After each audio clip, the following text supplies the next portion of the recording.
Typical Tech. Typical Tech. It's a touchdown, Red Raiders. Fantastic. Lubbock and leave it.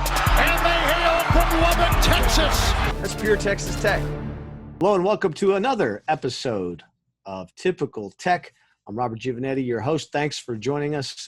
Great week here at Texas Tech. This would be a time we would, a lot of us be headed to Oklahoma City for the Big 12 baseball tournament, and then Memorial Day coming up. That's when we would hear the selection show for regionals for Texas Tech baseball, and all the other sports should be going on right now, but that's not what's happening. We know that, but we're glad we could talk to you here on Typical Tech, brought to you by J. Ferg Pros, a proud partner of Texas Tech Athletics.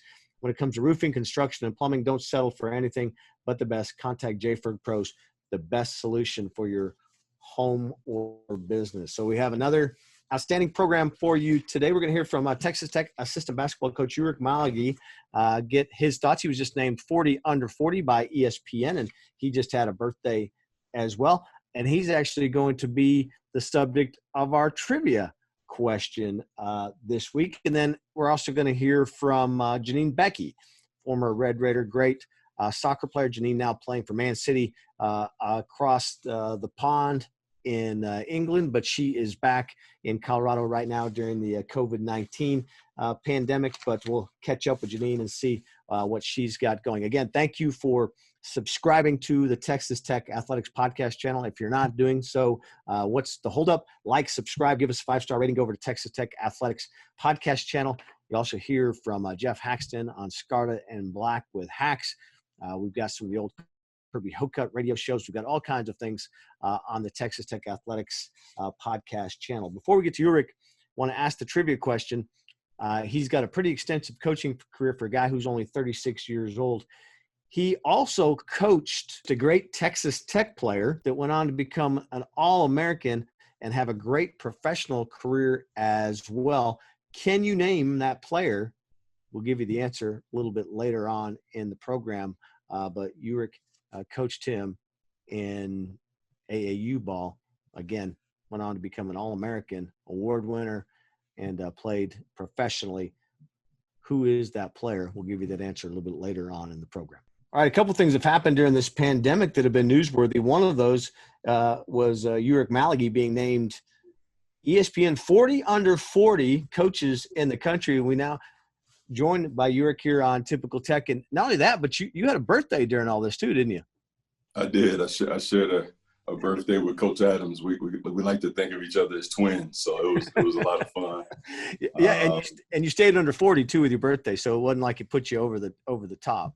Yeah, he turned 90, and I feel like I turned 21, so it was a good day. Yeah, with you and Coach Adams, the average age on the staff is like 50 or something, right? But you bring it down a little bit, and he brings it up. No, it was a lot of fun. You know, we both of us are pretty bullheaded, so he couldn't believe we were both born on the same day. He was like, "Man, no wonder we bump heads all the time." Like, it's great to learn from Coach Adams every day, and to work with him. Obviously, it's a blessing. Hey, isn't that in a May birthday at Taurus the Bull? Isn't that what that is? Yeah. So that's what maybe that puts it up. Hey, what was it like for you? So you're now entering your second year here at Texas Tech. But before I want to go back to that though, what do you think when you get that recognition from ESPN? I mean, that's got to feel pretty cool, right? That people recognizing you as a young talent. Definitely an honor. Certainly a blessing to be included on that list of great and elite coaches. I think it's just definitely a byproduct of working for some of the best coaches in the business and being on some of the most talented coaching staffs, and obviously coaching some incredible players over my 13, 14 years of coaching. I never got into coaching for the money. I never got into it for the fame or notoriety. It's just tremendous. It's my passion. It's what I love to do. I don't think of me having to work every day. I get up and just get a chance to chase my passion, which is obviously a blessing. When did you decide you wanted to be a coach? When did you decide I want to go after this as a career? When I was 15, I knew I wanted to be a coach. I played varsity basketball in high school at Arlington Boyd, but I wasn't a stud recruiter or anything like that. And, at the age of 17, I actually started my own AAU team. And I was fortunate enough to, right after college, to be the youngest Division I coach in the country at UTA. Yeah, that's pretty amazing. In that setting, is it hard to get I mean, the guys looking at you like, man, you're one of us. You're not even that much older than us. I mean, how do you get the respect in that situation? It's funny you ask, because I had a lot of my former players at UTA, which was my first job. I was 21 years old, and then even some of my former AAU players, I was 18, 19, 20 years old during those times, and they're like, man, coach, I had no idea you were that young. If I knew you were only 2 or 3 years older than me, I never would have listened to you. So, it's been fortunate, man. It's been a fun ride so far. I feel like I'm just getting started. Very fortunate to work for, Coach Beard, who I think is one of the best coaches, arguably the best coach in the country, and I think we have one of the best staffs in the country, top to bottom. Hey, I want to get to Coach Beard in a minute, but during one of your stints coming up through the ranks, you coached Michael Crabtree, isn't that right, as a basketball player? Yeah, I did. What was Crab like as a basketball player? He could really play, man. I tell people all the time, he was a 6'3", 6'4", 2 guard. Actually had an offer from Villanova. It's when they made their run. Ed Peatley came down. He was an assistant at the time, obviously a great player there at Villanova. He came down to watch one of our other players, and I remember meeting him at David Ellis Davis Fieldhouse in Dallas, and he was just like, man, who is that kid, number 5? He's like, man, he reminds me of Randy Ford. Oh, wow. And I used to give Crabtree a hard time because he would miss games in the summers because he would say, man, coach, I got 7-on-7. I'm like, 7-on-7, man, we got a Great American Shootout. We got to go to Vegas. And but he was like, coach, just come see me one time, man. Just come see me on the football field one time. And I did. He was a special athlete. He's one of the best athletes I've ever got a privilege to coach. Yeah. Did you get a chance to catch up with him at all last when he came here this year? I did. It was pretty cool. I saw him at the Kentucky game, and it was fun to catch up with him. What he's doing in the community in Dallas is phenomenal. I know he's, wants to come back to Lubbock and do some basketball and football camps. But what he's doing for those kids in Dallas is tremendous. Very proud of him. Great Red Raider, and we hope to get him back here more often. What was your first interaction like with Coach Beard? It's funny. He's actually one of the first college coaches to kind of believe in me. I was coaching AAU. At that time, I was coaching another former Red Raider, Dwaylen Roberts. Yeah. Who just could never stay healthy here during this time with Coach Knight. But I was actually going to be a grad assistant for Coach Knight when I was at Howard University. I was finishing up my undergraduate degree at Howard University, and Coach Beard kind of, started that process of me, getting to meet Coach Knight, and actually came down and accepted the job with Coach Knight as a grad assistant. And then, following, earning my degree at Howard, I ended up taking a full-time position at UTA instead with Scott Cross. Have you and Coach Beard stayed in contact through the years, or how's that relationship been? We did, but I mean, we kind of fell out of touch a little bit as I passed, as our journeys continued during the coaching ranks. But his high school coach, Mike Kunstep, is a mentor of mine as well. And Coach Beard was very influential in me getting my second Division I job at Stephen F. Austin. And like I said, he was, is a guy that we both had. I had obviously tremendous respect for him, and he saw something in me early in my career. Allowed me to, he helped me kind of get my start in the business. When you look at some of the guys you've coached for, I mean, it's a who's who, right? You've coached for Larry Brown, you've coached for James Dickey, and now here with Coach Beard. You try to take a little bit from all of those guys as you develop your style? Absolutely. I think it'd be foolish of me not to. I've been fortunate and blessed to win pretty much every stop that I've been at. And hopefully when I'm blessed to be a head coach one day, man, I'll be able to implement different, ideas and strategies from each head coach that I've gotten a chance to work with. Everybody does it different. I think of it as, different recipes of chocolate chip cookies. So I've kind of seen it, done it different, a few different ways, and, just kind of want to develop my own recipe, so to speak. But it's definitely been, a ride and been a blessing.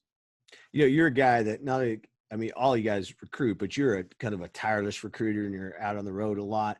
How has all of our world changed your patterns right now? I mean, how has it been for you? Are you a technology guy? Has this been an easy transition for you?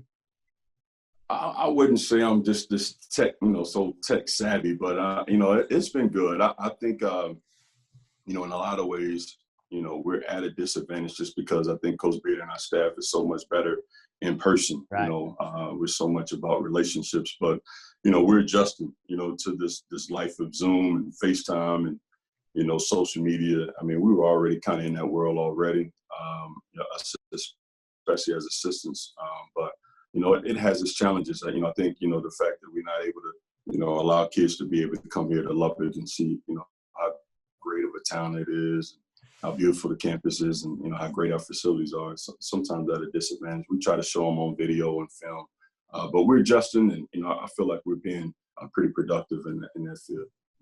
How are you just personally managing this? I mean, when you think back, we were talking about this as a group the other day. It's been 2 months now since you guys were in Kansas City, March 11th, when you got the news that everyone's coming back home. I mean, at the time, you're thinking, man, this is the worst possible time. I mean, I'm just dealing with the sports angle. We're not talking about just the human part of it, because we all know there's a bigger issue out there. But just how disappointing was it for you, the players, and everyone else to have the season cut short like that?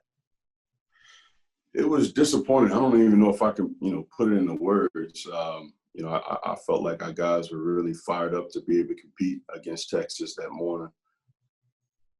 And just, obviously we all dream of, being able to play in March Madness and make another run at it, and trying to get to a Final Four and ultimately win a national championship. But to have that cut short, I feel bad for the seniors, feel bad for the players, but just everybody involved. You put so much time and work in.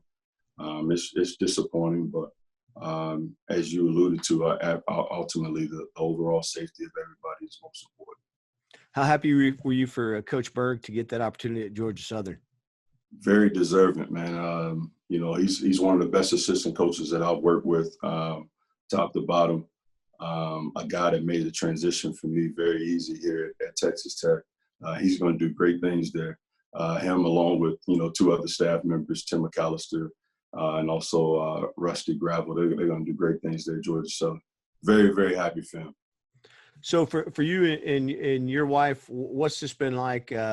You're a grinder. You're working all the time. Have you had a chance? Have you picked up anything since all this has happened? Are you doing anything different? Are you watching any more television? What do you got going on? A lot more arguments. No. No, it's been good. Late nights, she'll try to put me on a couple of Netflix specials. Coach is big on this Tiger King, so we kind of we watch that a little bit. But Love is Blind is one that she likes. I'm trying to think. I don't know. We watch a lot of Family Feud late night.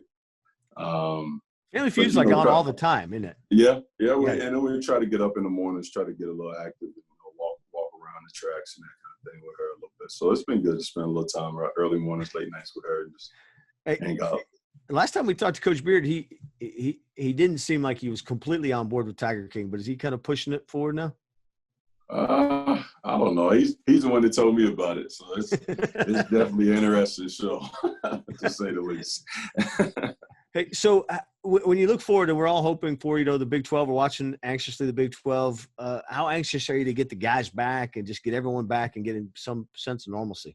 I mean, we're ready to get to work. We're fortunate to have a really good group of guys. I think the guys are ready to get to work as well. And then, like you said, just getting back to some form of normalcy, man, just being able to get in the gym with them, hopefully sooner rather than later. But ultimately just want to make sure those guys stay safe, their families stay safe and healthy, and, the entire Red Raider Nation, everybody just stay safe during this You kind of feel like that on you. You're kind of an inspirational guy that you got to keep upbeat. You got to keep the message strong, because I mean, we are going to get past this. We're all going to get back together, sometime. Absolutely. I've always, I think I get it from my dad. My dad was a guy that was my hero. I lost him last April. He was a guy that was a triple amputee, had, a lot of different struggles, man. But he always looked at life as, the glass was half full. So, I like to, count my blessings from, it's, fortunate to get up today, and so we looked at the positives and, it could always be worse, so definitely excited though to get back to work with our guys.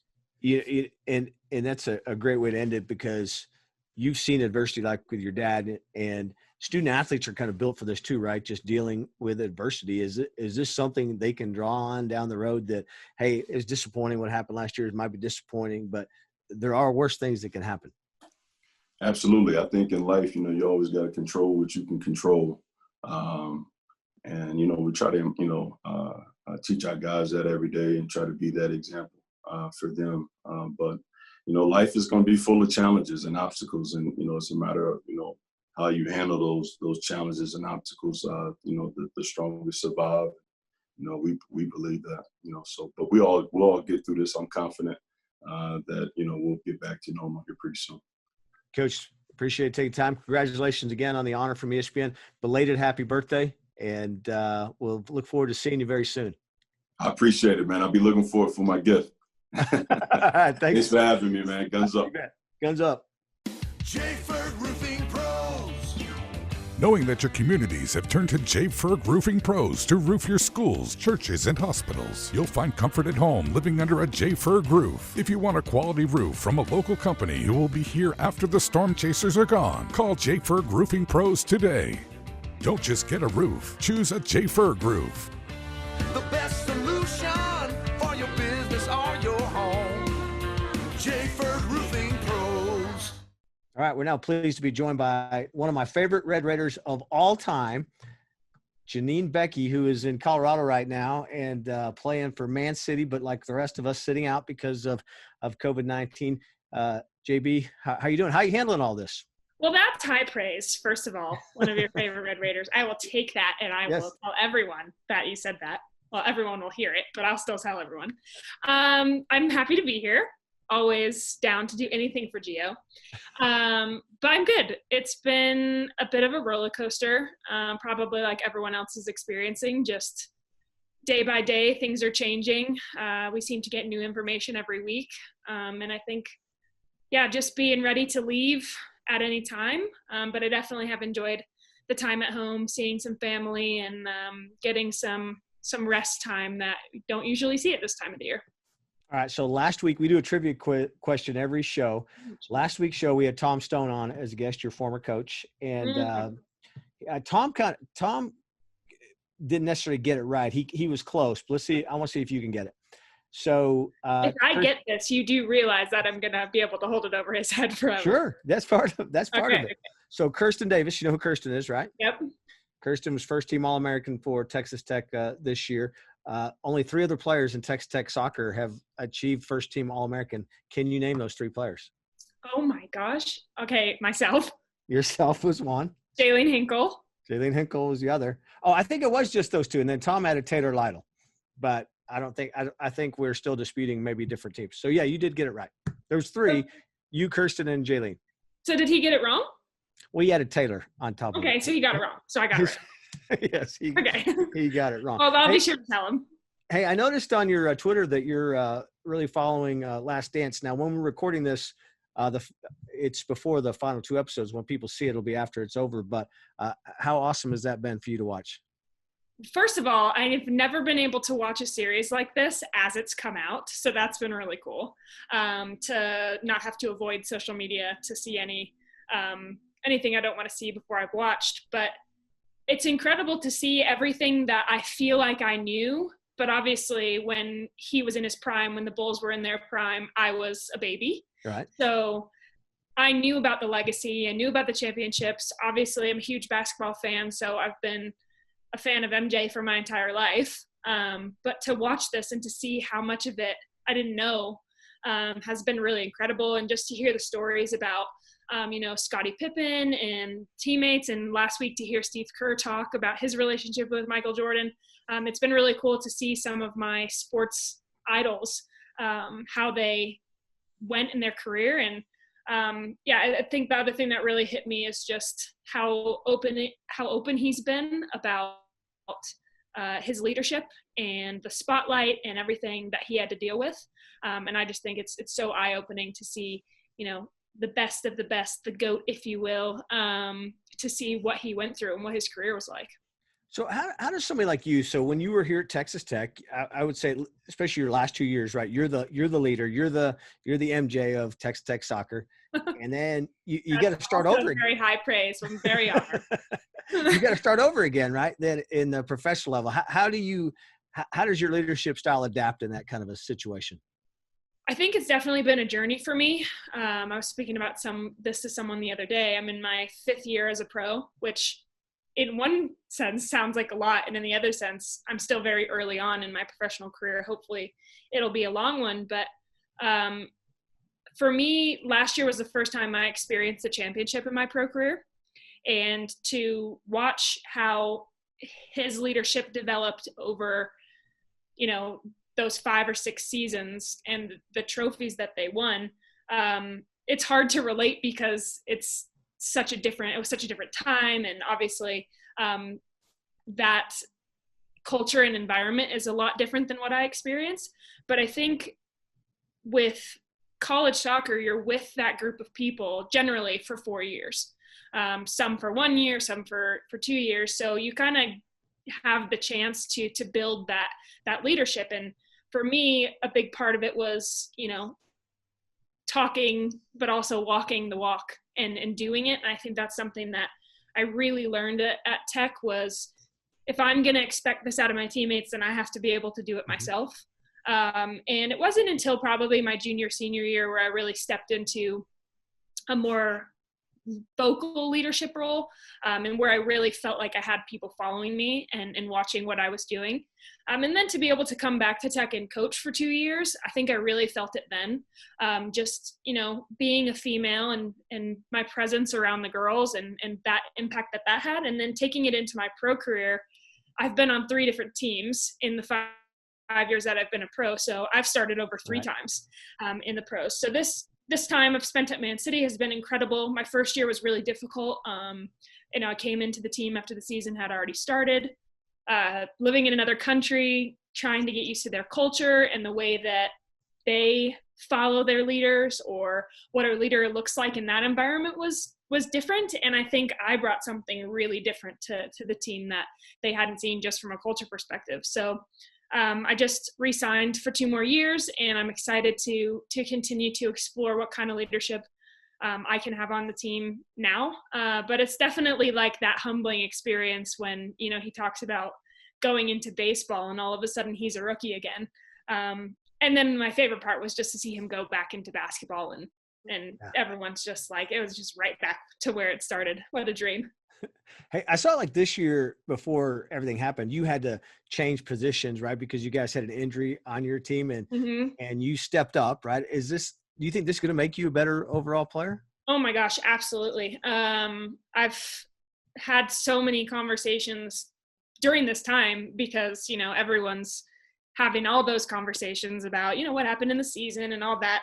So it's really given me a chance to kind of divulge what's happened this season, because obviously when you're in the heat of it, you're not really reflecting.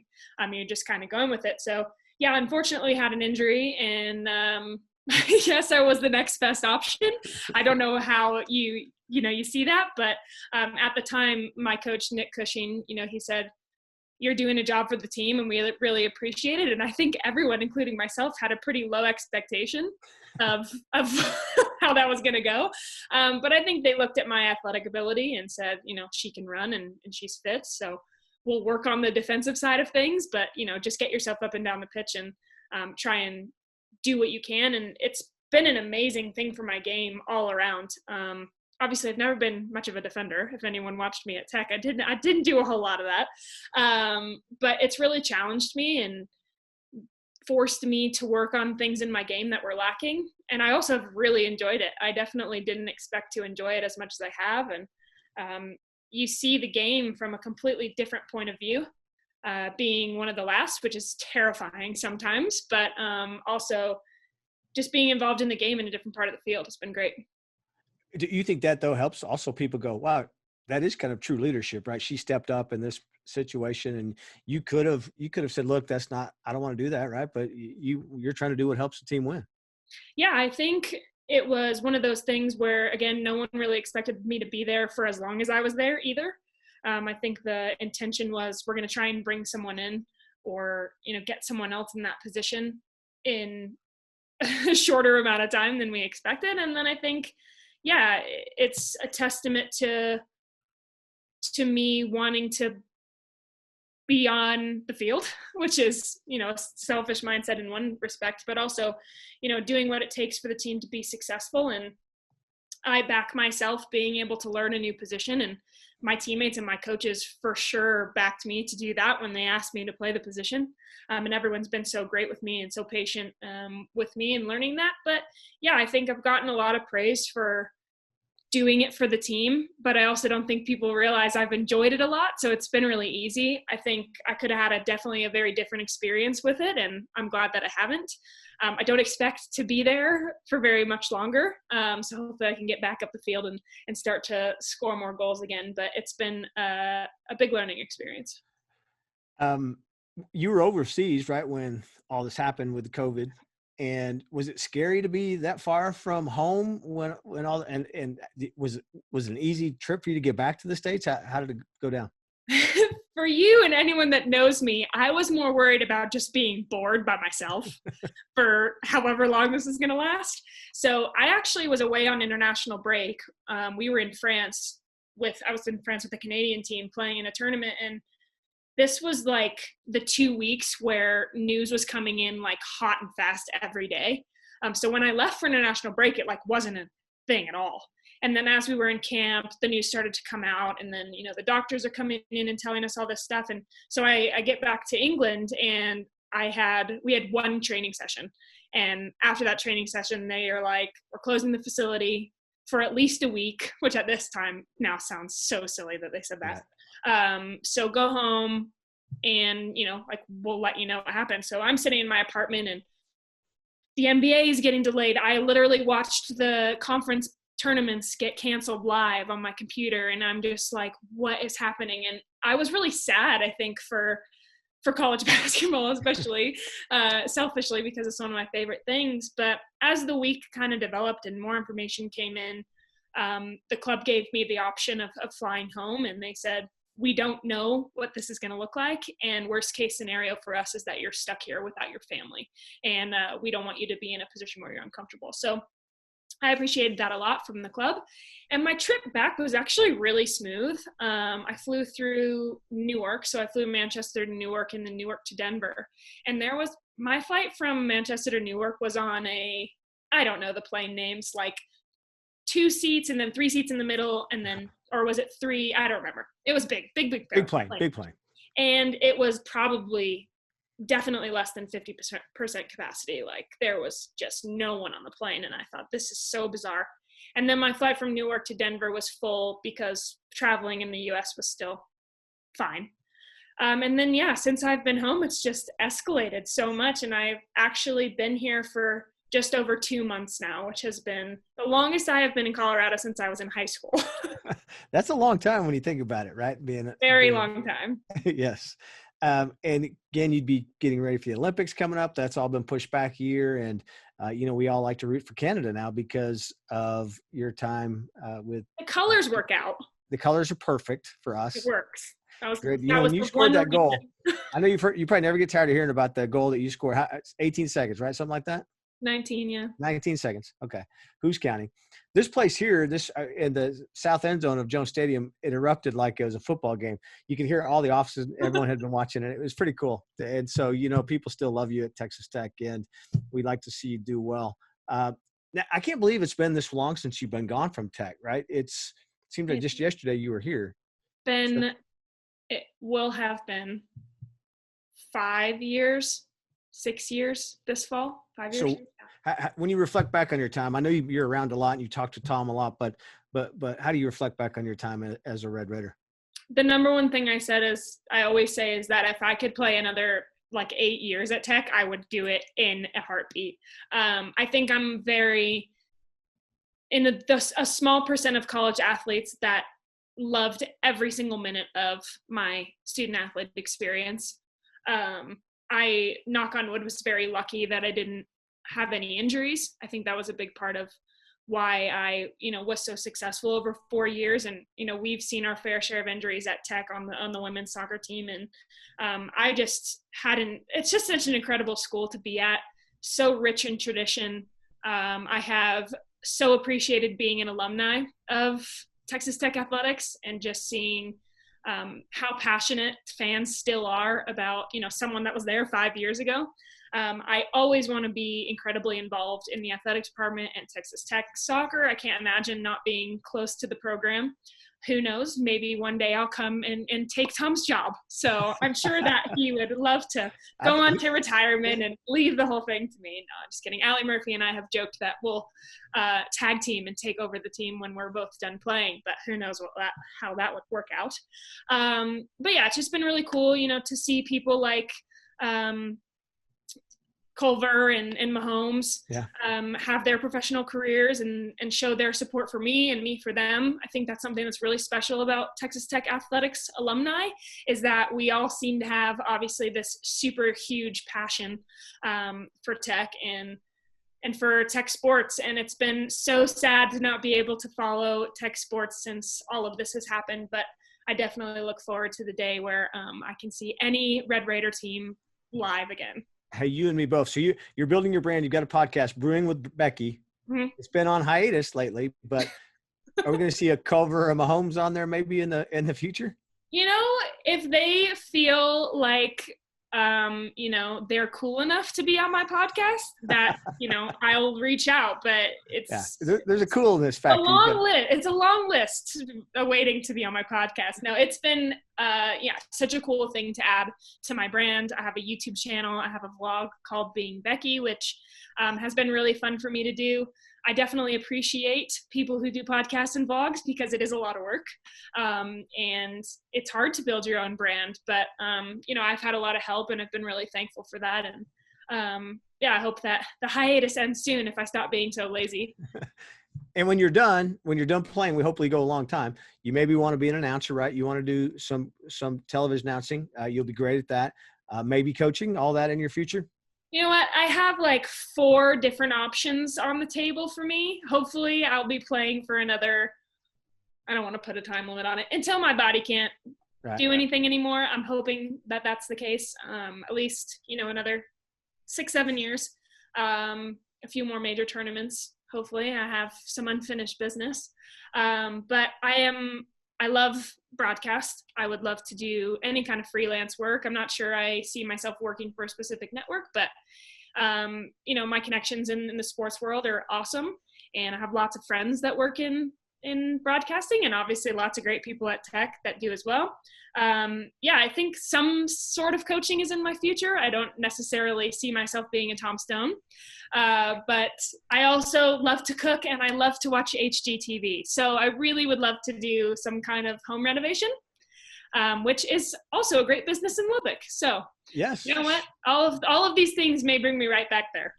Maybe baking with Becky. I don't know. No. Cooking terms. It's that simple. That is a great name for a segment. I think I'll have to. Or something with Janine. Is there a cooking term that's that you can do with Janine? Juliet. Is Julietting a cooking term? Oh, there's Julienne something. Julie, I don't know. Oh, we'll figure it out. You got time. You got 10 more years of playing before I have to worry about this. I got time in isolation too. All right. Who knows? I might have 2 more months. Can't wait to get you back out there playing again. Hopefully you're doing well. We miss you here in Lubbock, and it's great to see you. And thank you for all you do for being a Red Raider. Well, thank you so much for having me on Typical Tech. Love the name, by the way. Yes. And hopefully I'll make my way down south soon to see you all. All right, Janine. Thanks. Good luck. Stay healthy. Thanks, Gio. All right, bye. So thank you to both Uric and Janine Becky. If you're listening to the interview, we heard the trivia question answer. Michael Crabtree was coached by Uric back at AAU ball, and you heard Michael had an offer to go play at Villanova, but he ended up making a pretty good choice coming here to play football at Texas Tech, and then went on to a great NFL career as well. And Michael Crabtree, a great Red Raider. Kind of a little trick question here on our trivia question, but if you have paid attention all to Uric's coaching career, you knew the answer to that. So again, we're going to get through all this. Looking forward to a great summer coming up. Wish we were all going to be in Oklahoma City. But you know what we have this weekend?